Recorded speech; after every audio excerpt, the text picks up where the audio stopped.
নমস্কার আমার প্রিয় পরিবার, সবাই কেমন আছো? আশা করছি তোমরা সবাই যে যেখানেই আছো ভালো আছো, সুস্থ আছো।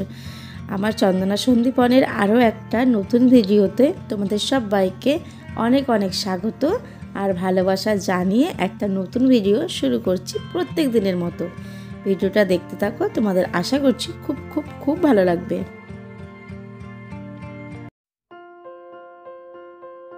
আজকে সকালবেলা একটু তাড়াতাড়ি ঘুম থেকে উঠেছি, আর ঘুম থেকে উঠে দেখো সমস্ত কাজকর্ম সারা কমপ্লিট হয়ে গেছে।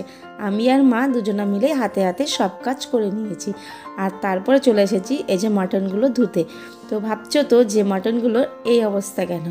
আসলে বাবা কালকে হাটে গেছে, তো কালকে যেহেতু হাটে গেছে রাত্রেবেলা বাড়ি আসেনি, তো সেই কারণে বাবা কালকেই এই মাটনগুলো এনে রেখেছিল। তো সেটা ডিপ ফ্রিজে রাখা হয়েছিল বলে এইরকম বরফ জমে গেছে। তো এটাকে এবার আমি জলে একটু ভিজিয়ে রাখবো, তারপরে ভালো করে ধুয়ে পরিষ্কার করে নেব।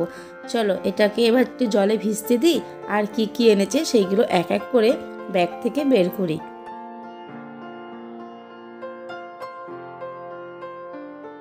বেশ কয়েকদিনই তো বাপের বাড়ি আছি, 8 থেকে 10 দিন হয়ে গেল। তো আজকে আমার শাশুড়ি মা আর হাজবেন্ড দুজনে মিলে আমাকে নিতে আসবে। তো সেই কারণেই সকালবেলা এত তোড়জোড়। তো সকালবেলা খাওয়া দাওয়া হবে, দুপুরবেলা খাওয়া দাওয়া হবে, তারপরে আমরা বিকেল বিকেল করে বেরিয়ে পড়বো। তো সেই কারণেই সকাল সকাল ঘুম থেকে ওঠা। এই যে দেখো মাটন এনেছে আর 2 রকমের মাছ। তো ওটা হচ্ছে কাতলা মাছ। ভাইকে বলেছিল যে কাতলা মাছ নিয়ে আসতে, আর ভাই কী করেছে এরকম নদীর জ্যান্ত কাতলা মাছ নিয়ে এসছে। ও বুঝতে পারেনি, আসলে মা ওকে বলেছিল যে বড় কাতলা নিয়ে আসতে। ও ভেবেছে যে এই ধরনের কাতলা আনলেই হবে। তো এই জন্যই আর কি বাবা কালকে ওই যে মাটনটা এনে রেখেছিল, যে ভাই গন্ডগোল করে ফেলবে সেই কারণে। তো দেখো সেই গন্ডগোলটা হয়েই গেল। এদিকে পিসিকে দিয়েছি মাছগুলো কাটতে, কারণ মাছ তো আমি কাটতে পারি না। আর ভাই কিন্তু মাটনটা ধুয়ে দিয়েছিল। আমি না অর্ধেকটা ধুতে ধুতে আর পারছিলাম না, কোমরে এত যন্ত্রণা করছিল। তো ভাই তারপরে লাস্টে ধুয়ে দিয়েছিল। তো ভাই ধুয়েছিল, ভিডিও তো করা যাবে না, তাহলে আবার রেগে যাবে। তো সেই কারণে আমি আর ভিডিও করি। আর দেখো কুট্টুস কত মজা করছে। এদিকে দেখো রান্নাবান্না সব হয়ে গেছে।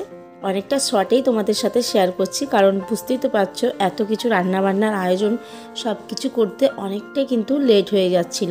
তো সেই কারণে সেইভাবে পুরো ভিডিও আমি করতে পেরেছিলাম না।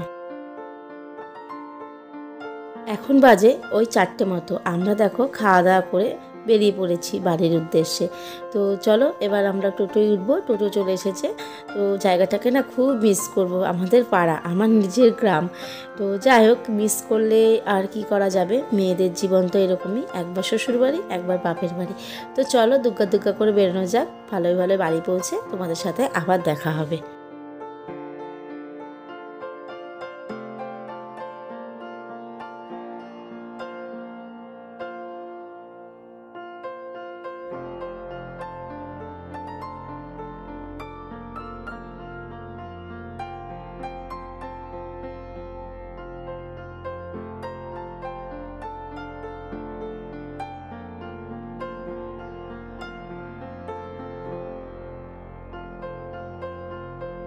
তো বন্ধুরা এই যে বাড়ি চলে এসেছি, আর এখন কিন্তু সময় হচ্ছে ওই 7:30 পৌনে 8টা মতো।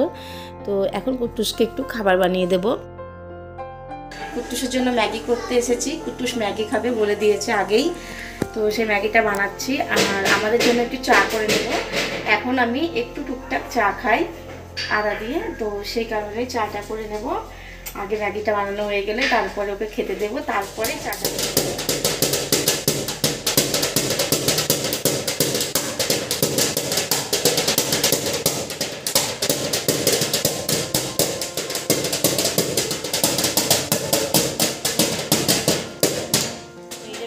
হয়ে গেছে, ম্যাগিটা এখন নামিয়ে ফেলবো। হাসছিস কেন? কি? চলো ওকে নামিয়ে দিই।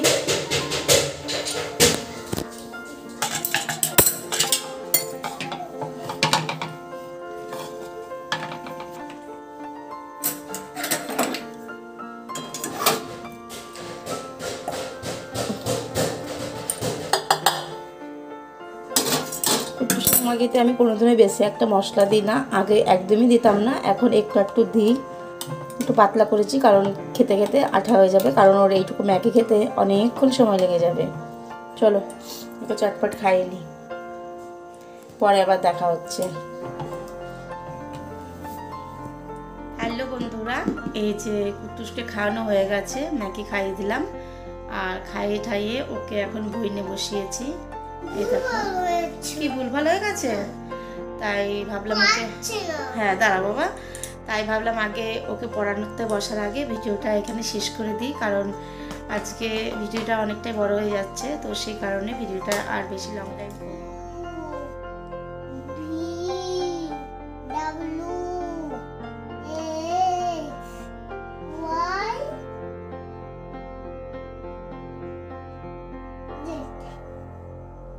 ঠিক আছে। এই দেখো কিন্তু একা একা এগুলো লিখলো, তো যাই হোক একে এখন ওকে আমি বই পড়াবো। মুখে দিও না বাবা পেন।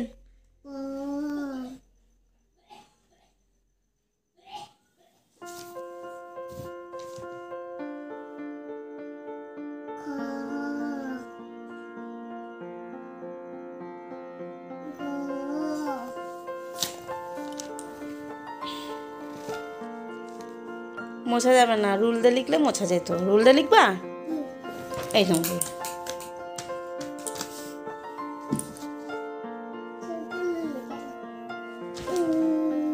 বন্ধুরা তোমাদের সাথে আরেকটা কথা শেয়ার করছি। কুটুসকে প্রথমে তোমরা দেখলে কিন্তু যে কলম দিয়ে লিখছিল, ও কিন্তু কলম দিয়ে লেখার জন্য বায়না করছিল। আমি অনেকবার বলা সত্ত্বেও ও আমার কথা শোনেনি যে রুল দিয়ে লেখ, রুল দিয়ে লেখ।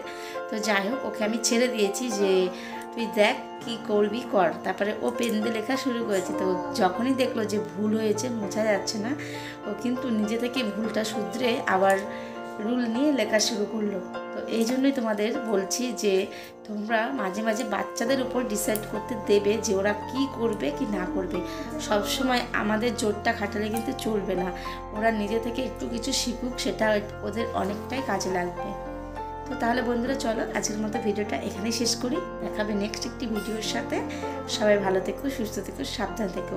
আর আমার এই ভিডিওটা কেমন লাগলো অবশ্যই কিন্তু তোমরা জানি। চলো টাটা।